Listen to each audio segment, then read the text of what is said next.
Hey, what's up, and welcome back to Interpreting the Stars, where today we're bringing it back to our weekly James Bond preparation marathon with the 6th film in the franchise, On Her Majesty's Secret Service, which is the only film in the entire series for an actor portraying Bond to only do it once, as this is George Lazenby's first and last outing as the secret agent with a license to kill. So let's bust out our decryptor rings and decode this cipher, and let's get cracking. This review is brought to you by the word of the day, cipher, a secret or disguised way of writing. James Bond is on leave in On Her Majesty's Secret Service, but Bond has never been one to really know what it means to take a vacation, as he is still secretly searching for Blofeld, the head of Spectre, as he has been doing for the last 2 years. He potentially gets the ability to find Blofeld when another crime boss offers information to his whereabouts if Bond agrees to marry his daughter. It's a bit unfortunate that Lazenby never really filmed another Bond film because, to be honest, he's pretty good at it. But he wasn't ever really given many opportunities to become distinctive in the role. You'll remember each Bond actor for something different that they bring to the table, but that's not so much the case with Lazenby. That being said, On Her Majesty's Secret Service is a film that is memorable for standing out among other Bond films for honestly a variety of reasons. People will remember this movie for the odd structure that you don't normally see because Bond isn't on any official mission. You'll remember it for feeling a bit more human than any of the other films, as this is the film where James Bond gets married, and it's an event that they sometimes reference in later films. You'll remember it for the ski lodge filming location. If anything, the thing that you'll remember Lazenby for specifically is the hand-to-hand combat. That's how he's introduced, and it's something that he does here and there throughout the film, fight, hand-to-hand, and the footage is sped up to try to fool you into thinking that the man has really quick moves. It's not bad action by any means. I just would have liked to see it at a more regular pace.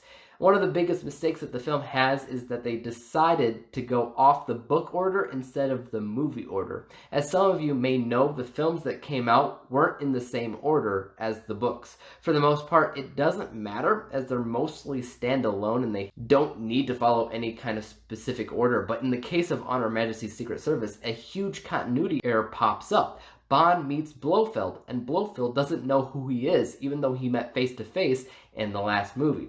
That's because in the books, this story came first. It's a massive continuity error, one that you'd think screenwriters would be smart enough to avoid.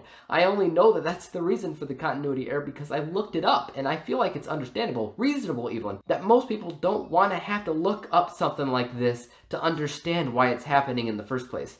Another small problem with the film is that it's a little bit lengthy at 2.5 hours, and given the fact that this film is partially a romance, more so than the other Bond films, 2.5 hours is a runtime that you can definitely feel. Because on one hand, you know Bond's after Blofeld, but on the other hand, you got this romance thing blooming between himself and this character named Tracy, the only Bond girl that he could really find himself marrying. And I'm personally not entirely sure which story is more important or what's supposed to be more important. But when all is said and done, this truly does have a landmark moment in the entire frickin' series, one that I can't even talk about until later because it's a massive spoiler. But truthfully, there's only been a handful of things that they've mentioned happening from prior Bond films, and this was one of them, making this a landmark Bond film that shouldn't be overlooked. Lazenby had huge shoes to fill in this role, and you know what? He did very, very well with what he had. You have to imagine people going into this theater after seeing nearly a decade of Sean Connery. People probably weren't very happy to see George in this role. In '69, we didn't live in a world where we basically just expected other people to play James Bond. There was only one Bond at that point. But like I said, even though he was in Sean Connery's shadow, he did great. I scored On Her Majesty's Secret Service in 86%, 86 out of 100 possible stars, making this currently the highest scored Bond film during my rewatch. While I would say that other films would probably be a little bit more entertaining in some regards, this one proved itself by filling really big shoes and taking bold choices and doing the unpredictable. So it stands out, like I said, as a landmark film. Let me know what you guys thought about this movie in the comments down below and what you think of George Lazenby as a whole. As for YouTube, you know what you should do. Hit the subscribe button if you like this review because there's more like it coming out. Hit the thumbs up button because that always helps out my channel. And don't forget about the little bell icon because that helps notify you when I come out with my next review.